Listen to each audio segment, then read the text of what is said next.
Camera's rolling.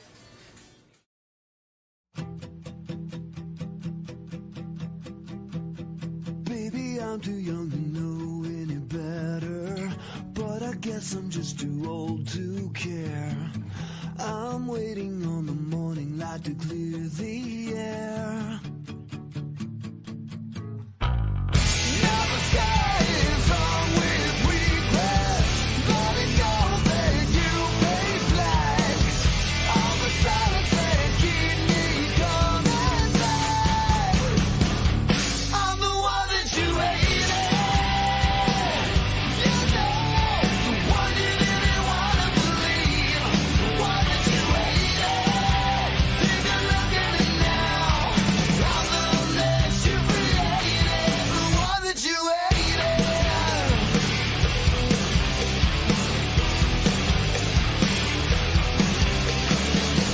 Mother Baker said, bury your secrets. And the golden souls are black. You get so loud with all your footsteps running back. Never stays wrong with regret, but it knows that you pay flags. All the silence that keep me coming back. I'm the one that you hated. You know, the one you didn't want to believe. The one that you hated. Take a look at it now. I'm the mess that you created, the one that you hated. Everybody, welcome back to Dad Talk.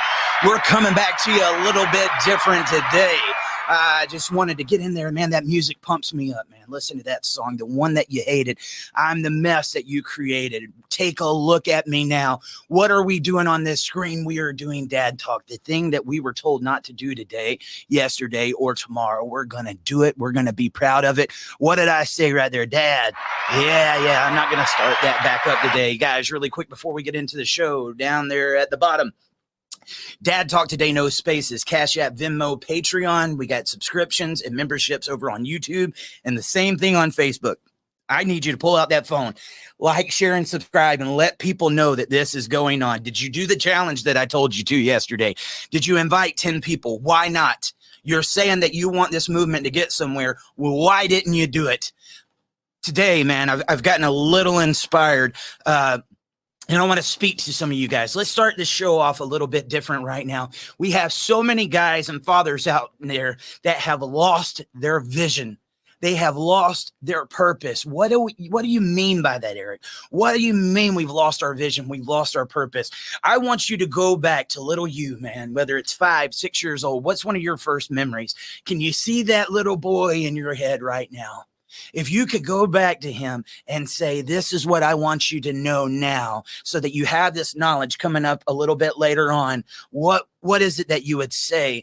I want you to go back to that kid or that teenager. Maybe it's before you knew too much on life, but what were some of your goals? What were some of your dreams? What were some of your aspirations?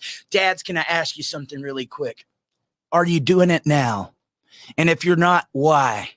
What is it that you're doing in your life right now? What is it that your job, no matter what it is that what you always aspired to be? Is there something that you would like to do in this life? Why aren't you doing it? Is this challenging that? Well, I had these obstacles come in the way. I had this, and nothing is standing in your damn way right now except yourself and the limits that you're putting on yourself.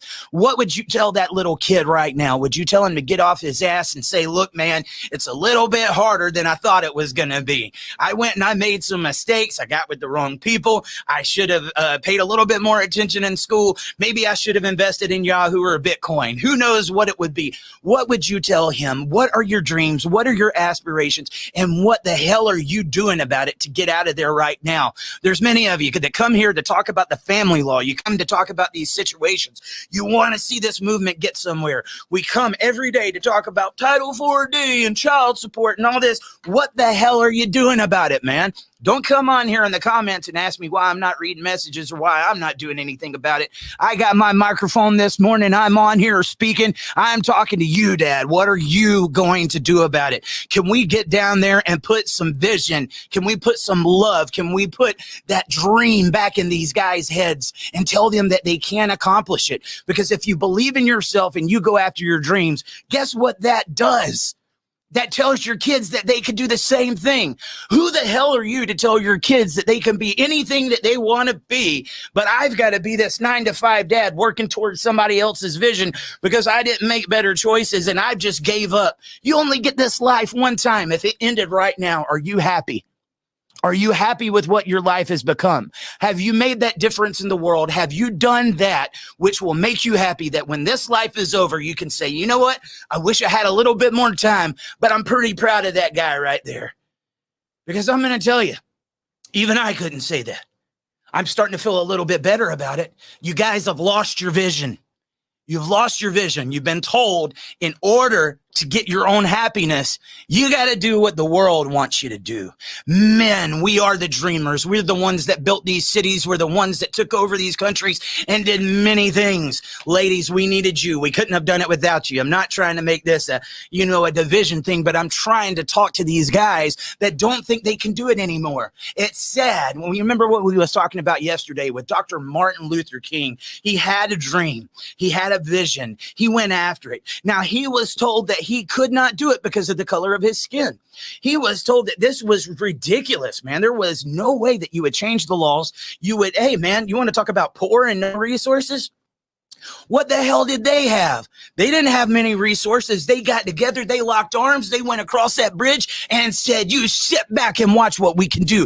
That's what happens when you've got vision. There is no money. There is no job. There is nothing out there that can match the value of that vision that you've got, Dad.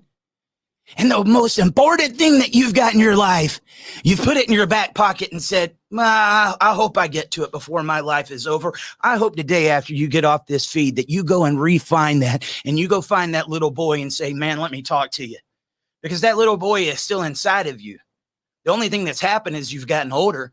He's still inside of you. You got different thoughts. You got different processes. You've had different situations that's went on in life, and that's where you are now. You can go speak life back into that little boy and go find those dreams and visions. Now, if I'm talking about me as a kid, I wanted to be a Ninja Turtle. And I wanted to help fight against Shredder and Krang. I wanted to be Jean-Claude Van Damme. I understand some of that vision was different. But as I got older, one of my things I wanted to do was music. I always related to music. And now looking back at it, I could never understand. I was obsessed with music. But music spoke to me. I always said, if you wanted to know what's went on in my life, I could give you a playlist and say, there's the story of my life. I could take songs and the words, if you actually listen to the lyrics, not just the guitars, not just the drums, but those lyrics, and you actually consume them and break them down and hear what they're saying, I could give you that playlist and say, here's my life right here. There was people that were saying things through song that I was thinking up here, but I wasn't that dreamer. I didn't have that vision. Yeah, I would sing in the car and get in the mirror with the hairbrush and stuff and act like I was rocking out. Wanted to be Steven Tyler and Axl Rose and stuff like that. But there was also that guy that wanted to be some of those things, but I never thought, who are you to think that you can create these things? Those who think they are crazy enough to change the world are usually the ones that do. Remember? I think it was Steve Jobs that said that. Where's my crazies at? Where's my dreamers? Guys, we've been told not to dream. We've been told not to have vision. And I think that plays into this overall movement. There is nobody. We can sit there and talk day in, day out, month after month, week after week about this crooked system, the things that it does. We want the shared parenting. The legislators don't listen to us. The attorneys don't listen to us, but we will go do the same things and keep vomiting out this. We need this. We need this. They do this. They do this. But I haven't seen no passion or vision out of you guys I don't know in a long time. Every once in a while, there's this guy that comes by that's got that little fire under his ass. He's like, oh, yeah, you want to make a bet? And they'll go out there and do it. They see what they're up against, and they're like, oh, I can't do this anymore. I spent all my money and all my resources on it. It didn't work, so I got to leave. Your vision wasn't big enough, guy. I hate to tell you that. I'm not putting down your work. I'm not putting down your effort. I was that guy too. There's many times I've wanted to put this head of mine between my tail and be like, dude, I got to get away from this. All this does is drag me down. People expect more of me, and it seems like we're just a hamster running on a wheel. But that was because I was doing what everybody else wanted me to. Okay? I had vision too, but I was allowing my vision to have limits, because I had people telling me it needed to be done this way. Those same people that tell you I'm crazy right now because I'm being a little bit different. Oh, yeah, I'm crazy enough to think that we can change the world. I'm crazy enough to think that these guys can go find that little boy inside of them and tell him to dream again. Tell him to breathe again. Tell him that he is going to have a family again and that he will have success. He will live a happy life. And on that day that he takes the last breath,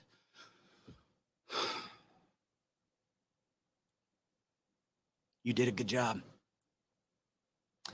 And that work, that dream, that vision is what's going to live on after you take that last breath. You understand?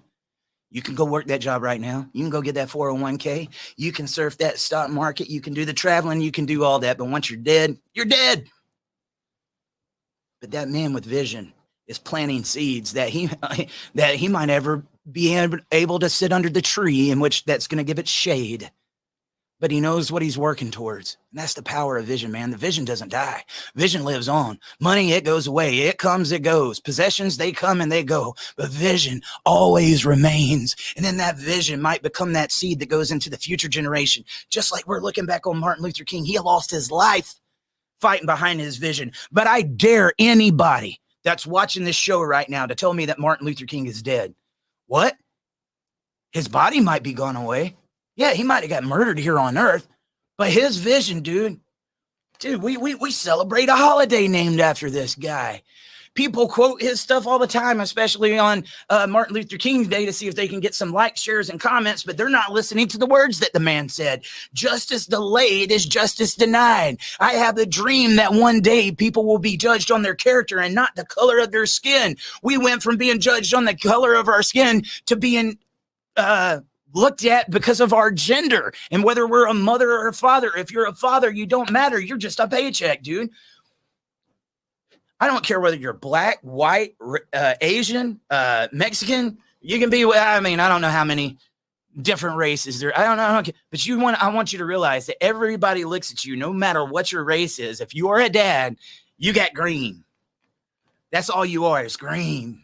You're the ones that we're going to make to build the cities, to populate the earth, do all this work. And then you got to make the kids that you're going to bring into this world. And when they get here, we're going to make you pay for them and then say, you got to go work even more to be inside this child's life. And then when they start facing the statistics and the challenges from not having you around, we're going to say, you didn't try hard enough, Dad. Bull crap, man. Bull crap. Come on, where's the vision, guys? Where's the vision? Why is these words that are coming out of my mouth right now, you know why they flow out so easily? Because they're simple. They're common sense. I think as it's being said, people are like, oh, okay. And it's like, dude, we just haven't been speaking it. It's not that I'm saying anything spectacular. The world has forgotten to speak some of the words that you are hearing coming out of my mouth right now, as Chris Tucker would say. And it's okay for you to do that, man. It's okay for you to take a break. It's okay for you to go away from the societal norm. If a guy leaves a 9-to-5 job and says, you know what? I really wanted to be a substance abuse counselor, or I wanted to be a construction worker, or I wanted to create my own business. Maybe I want to be a YouTuber. Whatever it is, people will judge that because your dream and your vision is not the same as their vision. And you'll let them hold you back because of that. And you know what? We shame those type of people. Dude, you're not making money in the beginning. How are you going to pay for all this stuff that we've been told we have to have for happiness? You know what you could do? You could downsize your home. You could have a tiny home. You can make your life a little bit more manageable until you got it where you needed it to be. Your vision is yours and yours alone. It doesn't have to make sense to the person next to you. But you know what? There is more people that could accomplish that if we taught the world to believe in the dreamers and to encourage them rather than make them think that they are crazy. You know, nothing comes to mind more than that than when I was in the music business. Some of the best music I've ever heard in my life, you're never going to hear on the radio. There were bands that used to play on the local scene that would blow away anything that you hear on the radio. One, they didn't know how to promote themselves. They weren't businessmen, but they were good musicians. And when you're doing this, you got to be the whole package. There's a reason why when you turn on corporate rock radio, it all sounds the same because they're trying to sell that same package. But the ones that were different, that would stand out, that when you saw them at the concert, holy hell, man, they're smoking.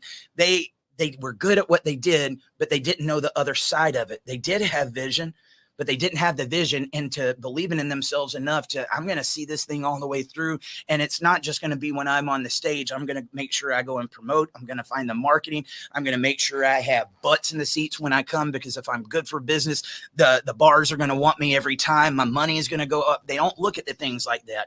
And when it wouldn't happen, they would blame everybody else. It was the venue's fault because they didn't have anybody there. No, dude, it was yours.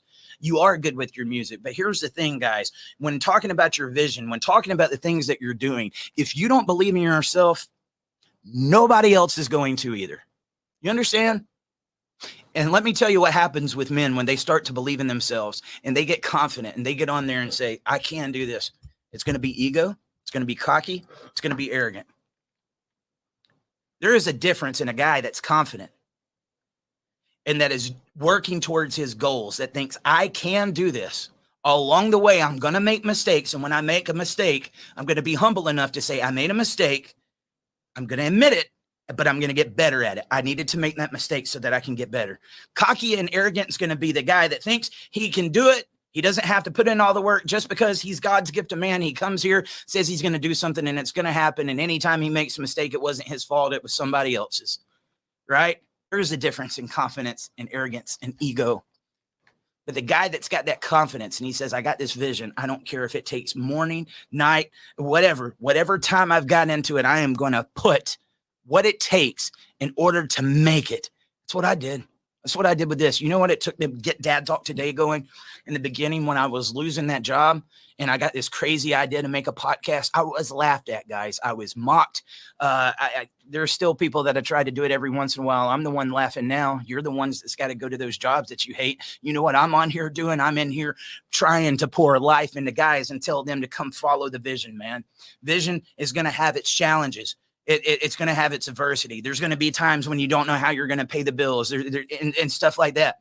But there's also going to be those rewarding times that when you look back and say, I worked towards myself, I did it my way, and look what it's doing. And every day that I go to work, I'm building into myself, not between some other company's vision. There is millions of people right now that's working towards somebody else's vision. They've lost the meaning of life. They think that their life is just getting married, having kids, going home, and then working that job every day. Many of them don't even make it to retirement, the time when they think they're going to travel the world and see what's left. You might get killed in a car wreck tomorrow on your way to work. Dude, was that a life well spent? Again, I'm talking to the guy right now. Hey, McFly, listen, if you died today, are you happy with where your life is? Well, what does this got to do with the family law and stuff that you normally talk about on Dad Talk? The reason why this movement hasn't gotten anywhere is because of this conversation right here. So we got to start looking at some of the other conversations. It's not just as simple as we can only talk about this one thing. We need to be talking about all things under men when we're talking about mental health, working out, friendships, brotherhood. Because I'm going to tell you, a lot of these relationships would have never happened if one of the brothers that had already broke up with that girl would have looked at him and said, dude, can we talk? You know, I know she's going to try to marry you, say that you're the father of my kid and stuff, but like, dude, I don't want to be against you. We could be each other's best friends. Like, you know, we could change how we react, guys, but the men that puff out their chest, that's not me. This is the way I'm going to stop that crap, dude. Find some vision. This is one of the things that we got to start doing in order to get better. And once you learn how to put into yourself, you'll learn how to put into this movement. You want me to tell you how bad the vision is inside of this movement? You want to know? It's bad. It is bad, bad, bad, bad, bad, bad.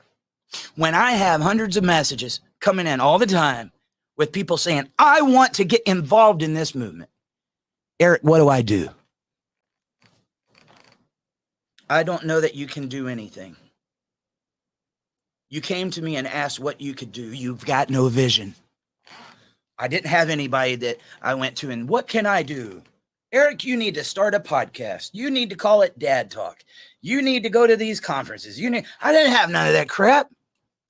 I had a chip on my shoulder, man. I had a chip on my shoulder.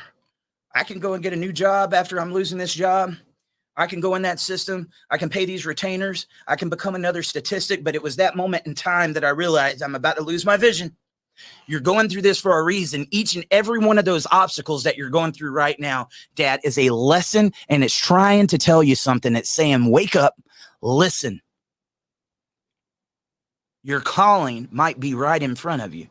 You're taking it as one of the worst moments in your life, not realizing you can take that son of a gun and then you can put it there, you can lift on it, you can do the work and turn it into muscle and say, dang it, man, look, I overcame it. And everybody that, when you start working towards your vision, you'll see just how many people you don't have on your team.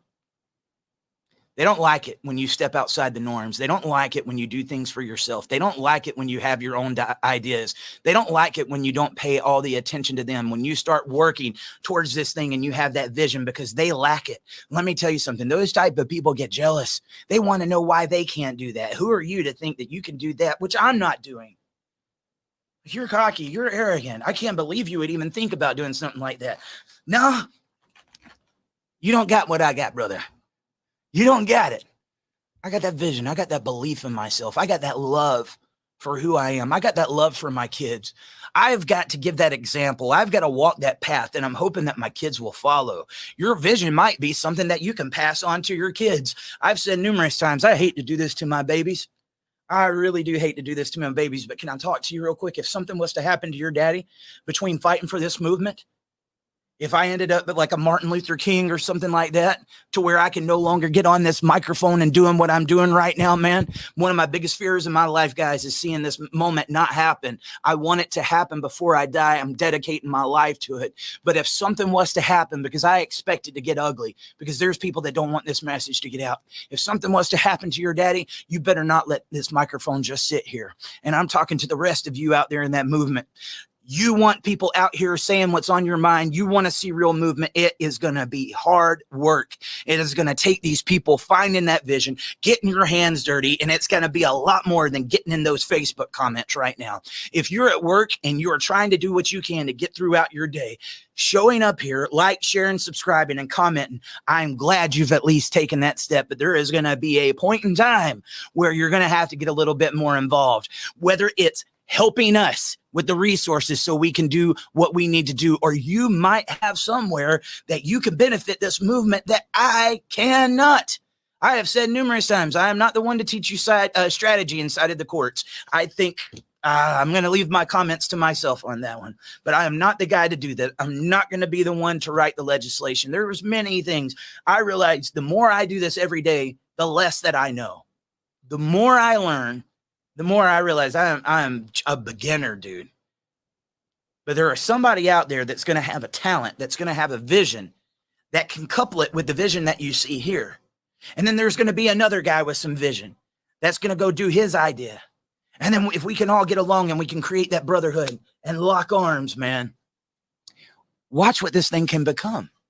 If somebody's going through CPS issues right now, where would you send them? If somebody's going through child support issues right now, or they're wanting to get involved in a Title IV stuff that's going on, where do you send them? There's somebody going through false allegations right now. Where do you send them? There are so many different areas that's wrong and broken with this system. And when people come to us, they come to Dad Talk. I get the blame because I don't have anything I can give them other than what I'm doing right here with this microphone and saying, what do I do? We don't have nowhere to send them. There is many issues out there that I can tell you that's waiting for a dreamer. It's waiting for somebody with vision. When I say dreamer, if you forget that little tagline and stuff like they use in politics and stuff, I think it means something completely different. When I talk about the dreamers, I'm talking about the dads in here that dare to be different. The dads in here that are going to look at Goliath and not even for 1 second doubt, what? It's a much different Dad Talk, dude. Much different Dad Talk. You know what's allowed me to get better, dude, is starting to take care of myself, getting back in the gym, eating right. Little things like that made my voice 10 times stronger because I started investing into myself. And every time you overlook one of those steps towards yourself, Dad, and you don't invest in yourself, you are not being the best person that you can be. I am very pissed off at the guy from 6 months ago that was running ragged and sick because he didn't know how to take a break.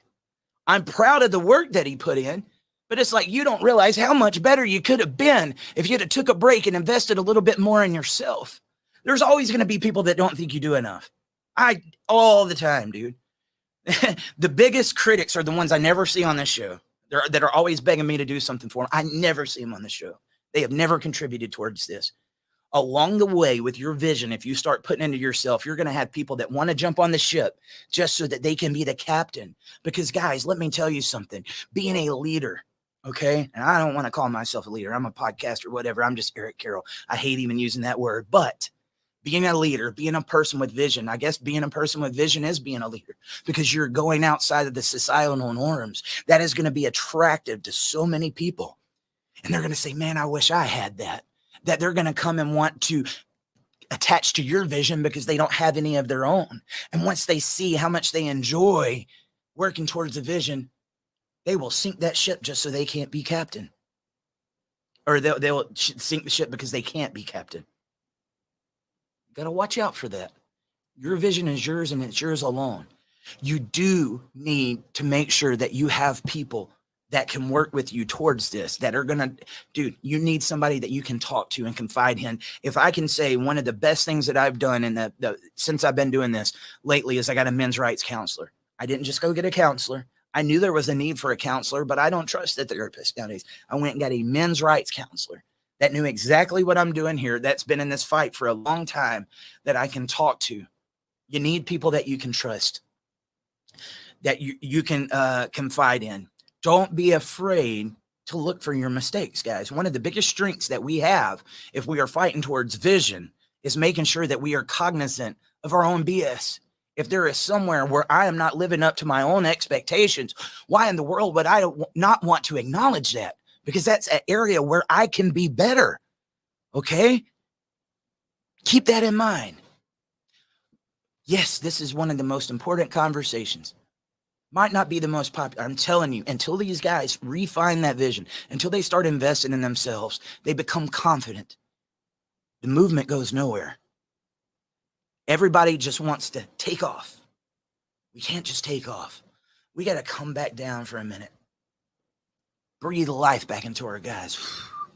I'm not Benny Hinn here. But we need to breathe life back into our guys. Get them where they need to be so that they can get involved. And let's encourage them. Go find your vision, man. Go find your vision. You know how many podcasts have started since I did Dad Talk around these issues? Many. And these were people. I'm glad they do it. There's never enough awareness. Never enough awareness. At the same time, there is people that'll look at your vision and they just want to get on the ride, man. And is there anything wrong with that? That shows that there is a need to want to do it. But they don't know how to step out. And that's one of the problems of these men isolating. It's one of the problems with these men getting in these routines. If that little boy could see you now, would he be proud of you? Dad, would he be proud of you? I want you to look yourself in the mirror. Whether you got a son or you got a daughter, would you be okay with your child being who you are right now? Making the things, the same choices, the same lifestyle? We all want our children to be the best that they can be. Well, shouldn't we be thinking the same about ourselves?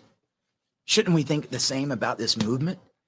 You know, the craziest thing about this movement and this whole family law hoopla and stuff, I was thinking about it earlier today and I really got a fire lit under my butt. Just how many attorneys, representatives, and senators do you think are in this country right now? Family court judges.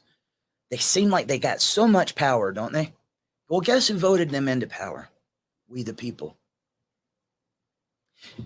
Now, I want you to take that little speck. I know it might look big when you get everybody across the country that falls into that category. But I want you to get every father that's ever had the thumb put down on them by this system. and this country right now. How big did they look now?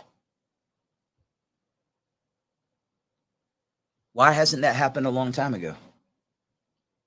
Lack of vision, baby. Lack of vision. I can't, man. I can't contribute to the show. I can't go to the Capitals. I can't do any of this because if I do, this is what's going to happen to me. I have to stay stuck in this routine. That's what they want you to think, dude. Because guess what happens next month? You pay them again. Guess what happens the month after that? You pay them again. Guess what happens when you go back to family court? You pay them again. If I can keep you stuck in that routine, it's like that automatic draft out of that ATM. Dads, you are ATMs. As long as we keep you where you are right now, take that vision away from you, take your family from you, take your money away from you, you're not going to be able to come back at us. What an evil plan, right? Dude, do you realize how much more of us there is out there than a lot of these cockroaches? Seriously. Seriously. Why are we acting like the beat up puppy dogs right here? I'm tired of feeling like the little engine that could. You guys aren't the little engine that could. You just got put on the wrong side of the tracks, man. We need to get you back in the right direction, looking that evil in the eyes and saying, watch out. Here I come. Here I come, baby. Man, I hope this is resonating with somebody. The only reason, like I said, I can speak on it now is, if you don't mind, I'm going to share a little story with you. And you've heard me say it before. I know I sound like a broken record sometimes, guys, but just bear with me. I never wanted to be what I'm doing right now. I did everything in my life to try to be completely opposite. When I look back at the jobs that I had, from being a plumber to being a chef to being a waiter, salesman, trying to fix up cars, security guard, real estate, life insurance, music producer. Dude, I've had more careers than you can imagine because I was trying to do everything but what I was called to be. And my life was miserable the whole time. You know why those jobs never lasted? I was never meant to be there, man. But you couldn't tell me that. When I would find out I didn't like one, I got to go do the other. I can't say that there was any of those jobs that I say, man, I loved every minute of it. No, I hated it. Because I knew I was meant for more than what I was doing. It's one of the most miserable feelings that you'll ever have in your life. Not the most religious guy. I tell you guys that all the time. And I think the reason that I'm saying that is I know when I was a kid, the Christians would try to shove religion down your throat to the point and make you want to vomit. And they still do. As much as I loved the people that my dad had at his church and stuff, I used to cringe when I would see him in public because I knew what was coming on next. Eric, it's been a long time. I haven't seen you. Yeah. How you been doing? Yeah. Well, we sure love to see you at church Sunday. Every time they met me, it was just to get me back in that building that I didn't want to be in. It was because I didn't have respect for my father. It's because I just didn't like organized religion, right? He was different. I got to give him that. He was different, but I still saw a problem when the overall church, and I knew when people saw me, it was just a ploy to get me into there. But then as a kid, I knew what had happened. I got reminded of it all. My mom's dad and my dad's dad, both pastors. And my dad had to follow suit.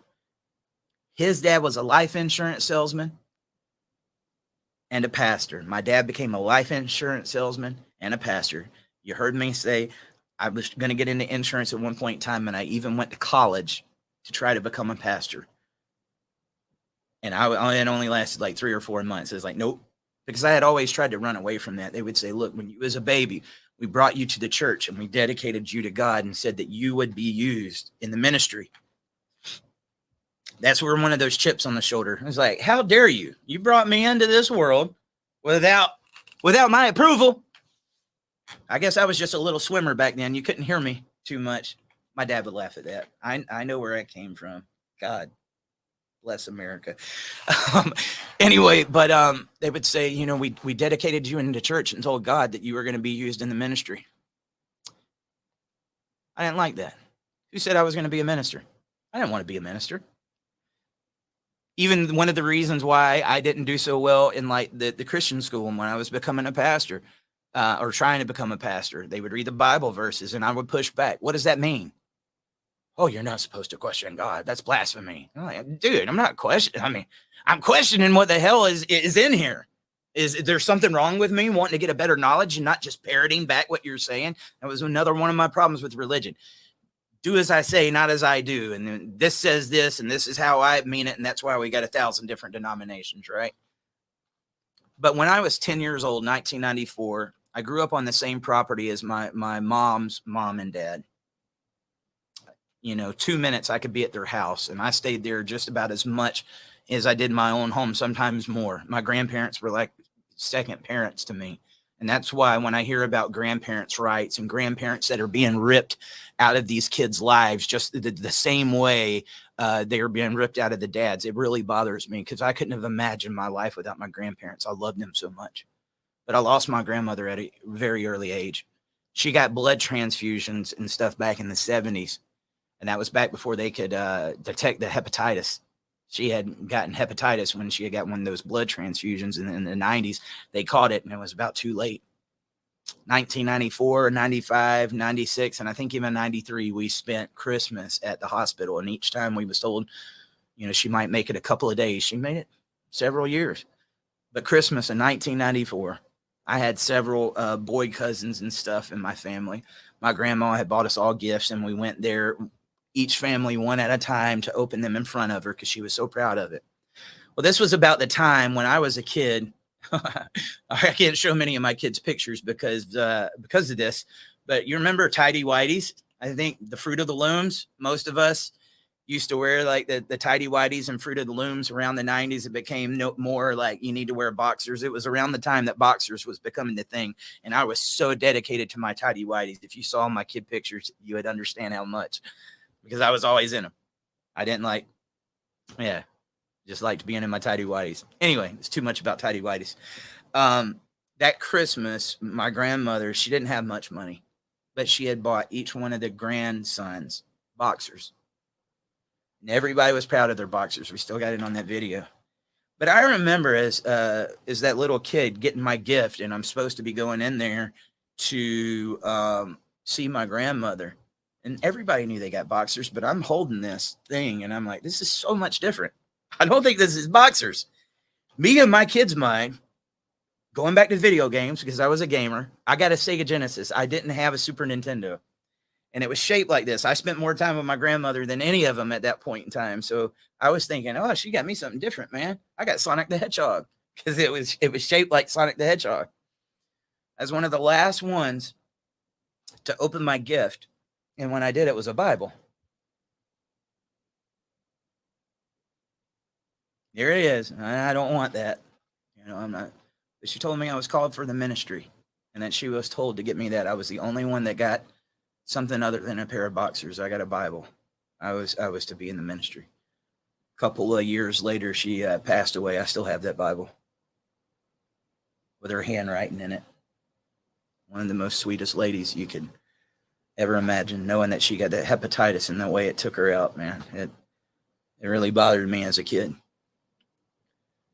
But there again, here I get treated different. I don't want to be in this, man. I don't want to be in this. And I think when I went to the Christian school, like I said, when I was 16, was just to make my family happy. Because I felt like I had made so many mistakes as a kid. Now, I was going through a lot of stuff as a kid that they didn't know about. I've been through a lot of issues. And my family didn't know about a lot of them until I was around 30 years old, because men are told not to talk. They look at it a little bit different now, but there was a reason for some of my dysfunction. I don't even want to get into that. But I went my whole life doing all those jobs saying, I am not going to be a freaking minister, man. The first time I went into church is when my dad passed away after I turned the age of 18, because I was forced to go every Wednesday, every Sunday morning, every Sunday night. And it just got old to me. But I went there. And even then, oh, we sure like to see you at church. Your dad was proud of you. He wants you in the ministry. Shut up.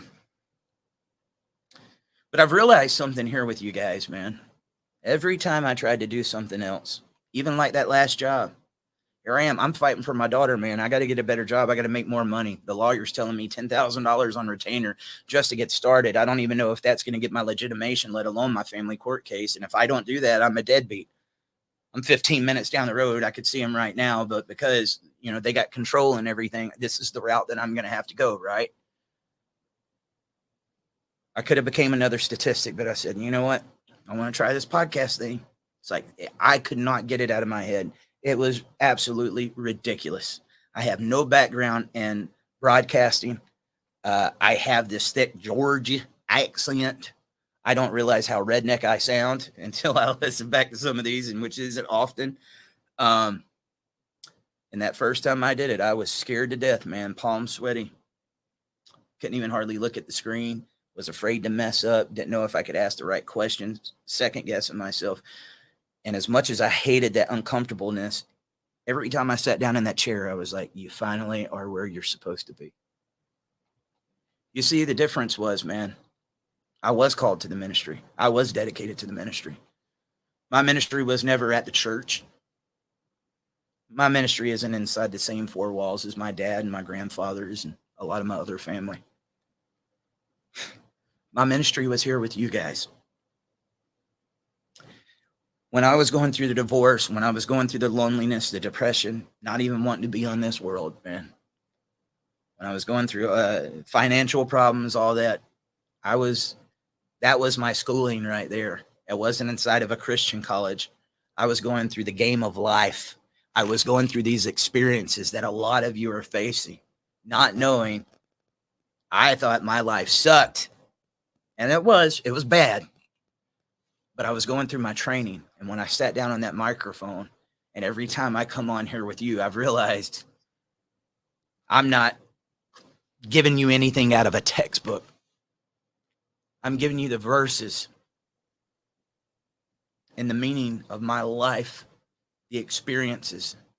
I got educated through hardships and trials by doing the wrong thing, by not making different choices, by not believing in myself.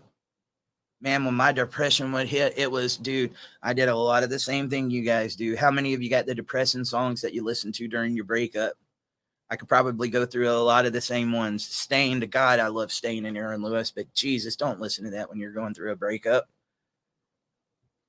And that's why I love, you guys, if you're a metal guy, if you're not, don't listen to it. But even if you're not a metal guy, something I would tell you right now, go get Hatebreed and listen to Destroy Everything. Sounds crazy, right?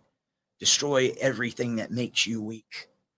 Now's the time for me to rise to my feet, wipe the spit from my face, wipe these tears from my eyes. I will be heard. Go listen to some of that. Music can be powerful, but we don't realize how some of that we're consuming sometimes brings us down. And so that's what I'm doing. It might not be through the form of a song like I thought I was always going to do, but it is. Every time I speak is the lyrics of my life, my song, going to you guys and telling you to write your own. You are in control of your destiny right now. You are in control of what you're going to be in the future. And if you have vision, and if you believe that this movement can happen, it can happen. If you believe you can overcome that adversity in family court, it can happen. You guys that sit there and tell yourself all day long, nobody cares about me. They don't want anything to do with me. I'm not loved. I'm not all that. Guess what? You're right. You got to understand the energy that you're putting out. If you don't believe in yourself, and then that's what you go around, if that's what being a relationship or a friendship with you is like, you telling me that you don't think any of us care or want anything to do with you, you're bringing other people down. But when you go in there, yes, I can. Yes, I will. And guess what? You can too. You become a light in somebody's life because you're somebody that has vision.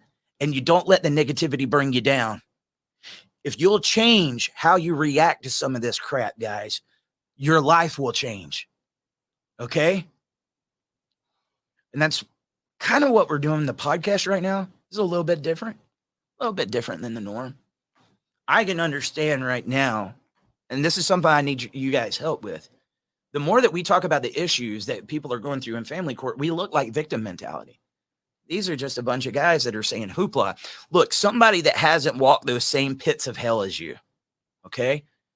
Somebody that hasn't walked those pits of hell and spent one day inside of that head of yours with that mental torture when you're going through this, they're not going to understand it. They think it's victim mentality and that there just must be something going on with you.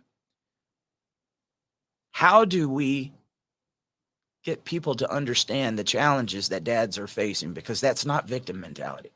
Now, do some of them get stuck in that victim mentality? Yeah, they do. And I'm going to tell you, the one that does usually speaks for about 100 of us that don't.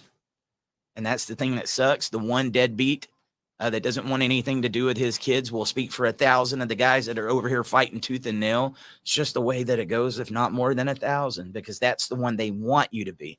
People will take the image of what they want you to be and say that that is your image. But that guy with vision, that guy that says, no, that's not, takes that crap and throws it away and say, get out my yard, man.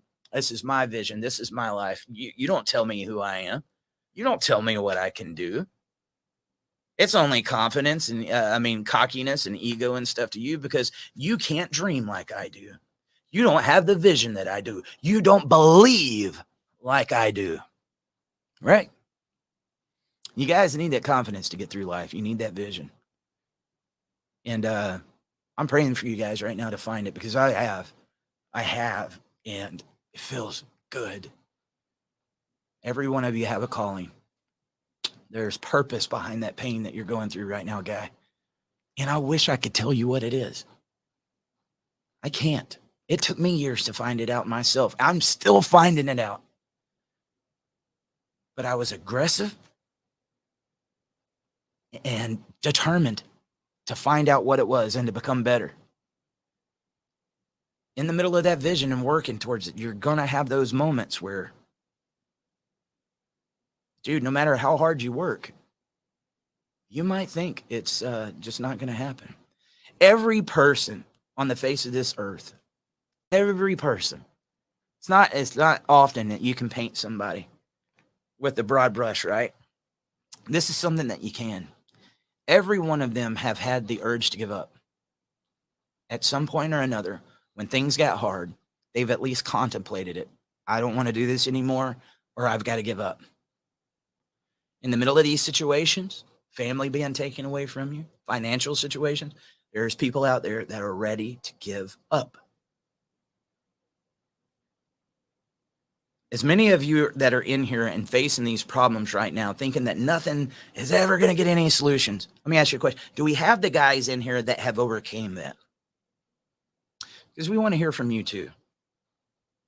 What is your life like now compared to what it was like when you was going through it? Can you give somebody a snapshot of what you had to go through to get there? That's what we got to do, man. Whew. Man, dude, I'm having fun doing the podcast.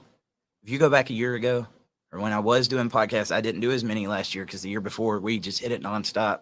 I was on that microphone, and you know what I was doing? I was looking up in that top left corner because it tells me how long I'm on here with you guys, saying just get it to an hour so I can cut it. I'm ready to get off. Here's enough questions that I can go and ask this person so I can just get through that interview and be done with it. You want to know the reality? I've already done one podcast for you today. I went and recorded another, and this is a recording right now. I've done 3 back to back, and I can tell you my energy level hasn't went down one bit. You want to know why? I was over there working on other things. I got to leave next week. I'm going to be gone for 2 weeks. I'm going to have to pre-record some shows. In doing that, I've got a lot of prep work. So the fact that that was pre-recorded this morning, guys, don't stop putting the comments down there. I'm here or whatever, because as soon as I get back, we're going to be going live again. Right now, I've got to be working on some of this other stuff, but I was on there in the comments with you, and I can guarantee you when this one plays, I'll be down there in the comments with you too. Maybe I shouldn't tell you my little secret that it's not live, but dude, I was working on something else, and I was like, man, I want to get back on the microphone. I haven't ever really had that, man, and it feels good. And when I start thinking of it, those little posts that you see on Dad Talk is when I go and make the Twitters and snapshot it, like, damn right, that's where we go. It's like the conversation, man. They pop in my head, and I'm like, I got to go with it. You know, talking about single moms that are raising little boys. Well, a boy was meant to be the man of the house when it comes his time. And if there's not a man in the house, he automatically assumes that role. And you want to know why you can't get control of your little hellion over there. It's because he doesn't have a dad in the home. And then you want to go replace him with a boyfriend. That is not his daddy. It very rarely works. Very rarely works.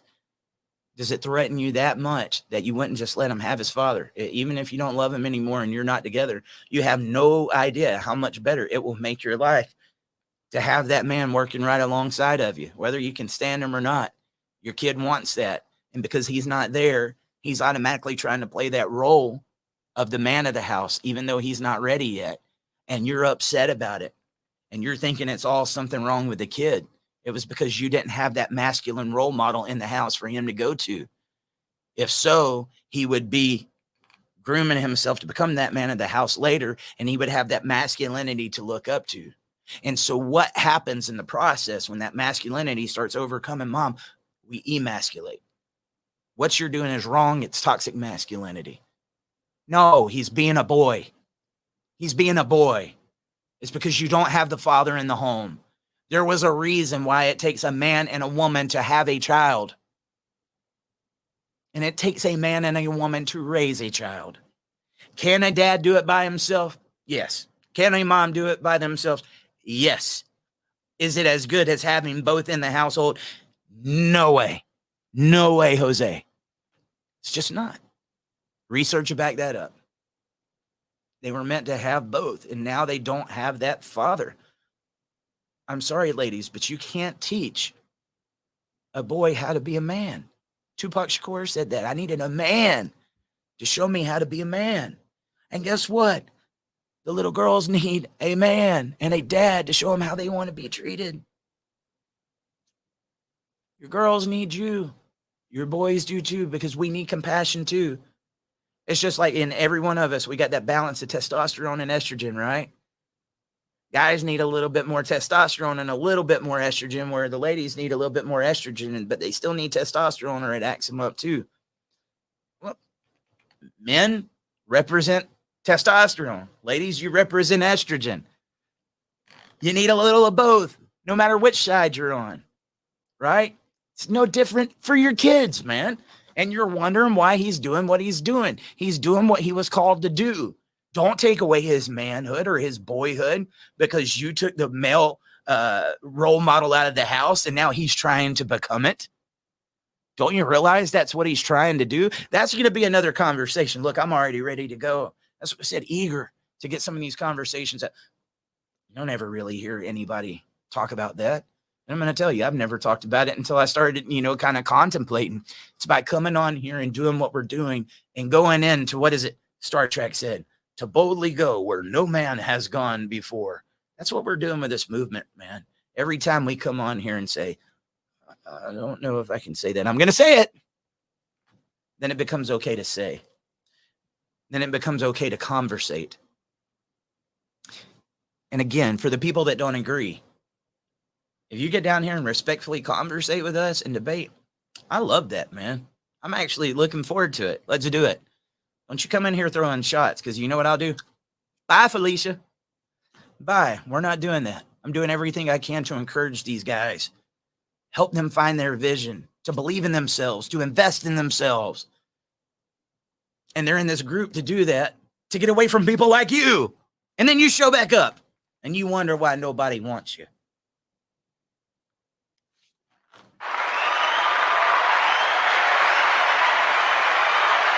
Right, it's true. Yes, it's true. All right, guys. Hope you've enjoyed this show today. Many ways you can support the show down there. Dad Talk Today, no space. It's Cash App, Venmo, Patreon. We got those memberships over on YouTube. Please, guys, get those memberships. I made those special little emoticons so you can have them. I want to see them getting up on the screen. But the memberships and super chats over on YouTube. We got the stars and the memberships over on Facebook. Get your Dad Talk Today gear. It's really cool. It's really cool. You need it. dadtalktoday.com/shop. Yeah. And make sure to get in that fundraiser for John Mass, man. We're a little over $5,000 that went into that. We're 10% of the way. We still got another 90%. And that's just to safely say we can get started on a case. Hopefully that's able to see it all the way through. That's a lot. That's a lot for us to raise, man. But I want you to watch that fundraiser and you see the power of what it takes for us to even get funds. $5,300 in there, guys. And I've been promoting that for a couple of weeks now. Anybody that thinks that we're getting tons of money or whatever, just take one good look at that. I have said numerous times, don't send anything to me, send it to that fundraiser. At the same time, I've got people that have been getting onto my butt saying, stop telling people not to give to you, because without it, you can't move forward. And there's truth to that, guys. We do need it. We need every little bit of support that we can get. But for so long, I've tried not to tell you guys too much about those troubles, because I keep believing that something's going to happen. I got that vision that something's going to come along and it's going to help us get there.